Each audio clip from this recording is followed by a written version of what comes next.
اور یہی وجہ ہے کہ ہم دین سے دور ہوتے جا رہے ہیں اور ہماری پریشانیاں بڑھتی جا رہی ہیں۔ ہمیں چاہیے کہ دین کو کامیابی سمجھیں اور دنیا کو ساتھ لے کر چلیں، کیونکہ حقیقی کامیابی دین میں ہی ہے۔ اگر آپ کو ہمارا میسج پسند آیا تو اس کو ضرور شیئر کریں۔ جی، جیسا کہ آپ نے دیکھا اور سنا، یہی سمجھیے کہ یہی سب آج کل معاشرے میں ہو رہا ہے۔ لوگ کہتے ہیں کہ ارے ہم نے غلطی کر دی اپنے بیٹے کو عالم بنا کے، اور جو بیٹا عالم بنتا ہے وہ بھی سوچتا ہے کہ یار ہم نے غلطی کر دی عالم بن کے۔ دیکھیے، ایک چیز ہے کہ دنیا کے اندر اللہ تعالی ہر اس شخص کو کھانا کھلا رہا ہے، پلا رہا ہے۔ کسی سے اللہ تعالی نے ابھی تک نہ رزق چھینا ہے، نہ کسی سے پیسہ چھینا ہے۔ ہر ایک انسان کو اللہ تعالی رزق دے رہا ہے، بے حساب دے رہا ہے۔ کچھ تو ایسے ہیں جو اللہ کی نافرمانی کر رہے ہیں، اس کو قرآن نے کہا کہ کذالک نجزی القوم المجرمین، کہ ہم مجرموں کو ایسے ہی سزا دیتے ہیں۔ اس سے پہلے تو ہود علیہ السلام کا واقعہ آج ہی گزرا ہے تفسیر قرآن میں۔ تو ہوتا ہے دنیا کے اندر، ہم نے دیکھا، اور ہمارا بھی زیادہ تو نہیں، بہت کم تجربہ رہا، بھی عمر بہت کم ہے، لیکن اس 3-4 سال کی امامت میں اور شادی کے بعد جو تجربہ اور جو یہ رہا ہے، بہت کچھ سیکھنے کو ملا ہے۔ اس سے انسان، ہاں وہ ایک چیز ہے کہ حالات کبھی کبھی آتے ہیں، لیکن اس حالات میں ٹوٹ کے گر جانا یہ بیوقوفی ہے، بلکہ گرنے کے بعد پھر سے حوصلہ بلند کر کے پھر اٹھنا، پھر کام میں لگنا، یہ سب سے ہمت والا کام ہے۔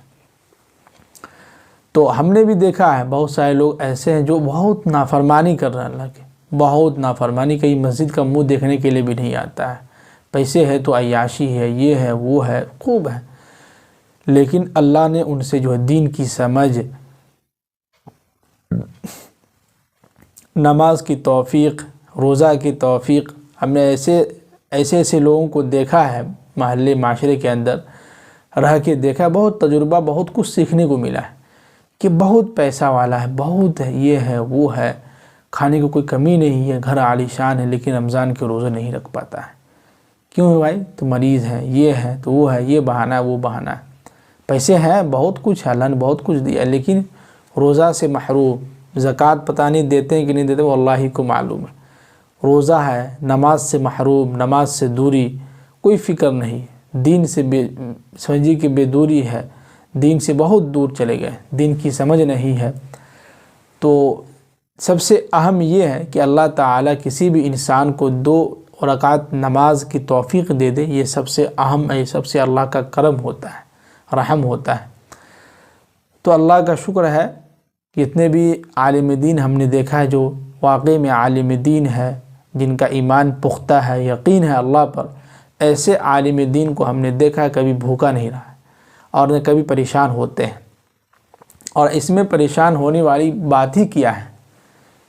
ہر انسان کے مقدر میں جتنا رزق لکھا ہے اتنا ملے گا، اور جس کے پاس ہے کیا اس کو موت نہیں آئے گی؟ اس کو بھی موت آئے گی، وہ بھی چند دن کی مہمانہ، چند دن کی زندگی ہے، وہ بھی ختم، سب ختم۔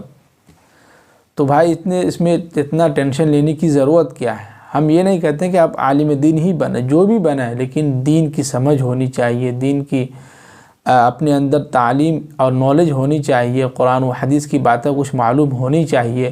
اگر آپ عالم دین ہے اور بننا چاہتے ہیں تو اس بات کو سمجھیے کہ پس پشت ڈال دیں۔ واقعی میں جب ہم حافظ قرآن بنے، اور حافظ قرآن کے بننے کے دوران ہی کچھ ہلکی پھلکی عقل تھی، تو سوچتے تھے کہ یار مدرسے کے اندر اتنے سارے اساتذہ ہیں، سب کی تنخواہ 6,000 7,000 8,000 ہے، ہم لوگ بھی حافظ قرآن بنیں گے، عالم دین بنیں گے، تو ہم لوگ کی بھی تنخواہ اتنی ہی ہوگی، تو اس سے کیا گزارا ہوگا؟ جس کی وجہ سے ہم نے ابو سے وعدہ کیا تھا کہ ابو ہم حافظ قرآن بنیں گے، اس کے بعد ہم اسکول لائن سے جائیں گے۔ تو ابو اس وقت مان گئے، بولے کہ نہ ٹھیک ہے کوئی بات، تمہاری من کی مرضی، تم جو بننا چاہو بنو۔ تو حافظ قرآن بن گئے تو خوشی تھی، چلو بھائی آپ اسکول لائن میں جائیں گے، اسکول کی تعلیم حاصل کریں گے، ڈاکٹر بنیں گے، انجینئر بنیں گے۔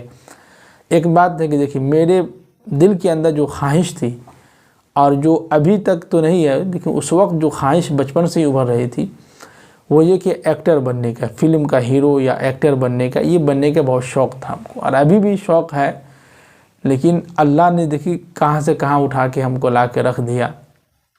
یہ اللہ کا کرم ہے. اللہ کا ہم شکریہ ادا کرتے ہیں. ہر نماز میں بھی، ہر نماز میں، ہر وقت، ہر وقت زبان پہ ہی رہتا ہے کہ یا اللہ تعالیٰ لاکھ لاکھ شکر ہے کہ تو نے ایسے ماحول میں لا کے رکھا جہاں دین کا ماحول ہے، کچھ سمجھ ہے، دین کی سمجھ ہے، قرآن و حدیث کا کچھ ہے. اللہ کا شکر ہے. درس بھی دیتے ہیں، قرآن کا بھی درس ہوتا ہے، تفسیر قرآن بھی ہوتا ہے ماشاءاللہ. اور مدرسے میں تفسیر قرآن بھی بچوں کو درس دیتے ہیں، اور حدیث کی بھی درس دیتے ہیں. جو حدیث تہذیب الاخلاق ایک حدیث کی کتاب ہے، اس کا درس بھی ہم ماشاءاللہ مدرسے میں بچیوں کو دیتے ہیں. اس کے سبق بھی ماشاءاللہ 12 یا 13واں باب چل رہا ہے. اس میں بھی بہت سارے حدیثیں، اللہ کا شکر ہے بہت ایسی حدیثیں ہمارے سامنے سے گزری ہے، سن کے دنگ رہ جاتے ہیں، ایمان تازہ ہو جاتا ہے. تو ہمیں اور آپ کو گھبرانے کی ضرورت نہیں ہے. اس ویڈیو سے ہمیں بہت کچھ سیکھنے کو ملا. ایک سبق آموز ویڈیو ہے. تو اگر آپ کو یہ ویڈیو اچھی لگی ہو اور آپ کو پسند آیا ہو تو اپنے تک محدود نہ رکھیں، بلکہ دوست احباب کے ساتھ بھی شیئر کریں، اور اس پر ہو سکے تو جتنا ہو سکے عمل کریں، اور لائک ضرور کریں، کامنٹ بھی ضرور کریں. اور جو ساتھی ابھی تک ہمارے چینل کو سبسکرائب نہیں کیے ہیں وہ ضرور سبسکرائب کر لیں. چلیے ہمیں اجازت دیجیے. السلام علیکم ورحمۃ اللہ وبرکاتہ.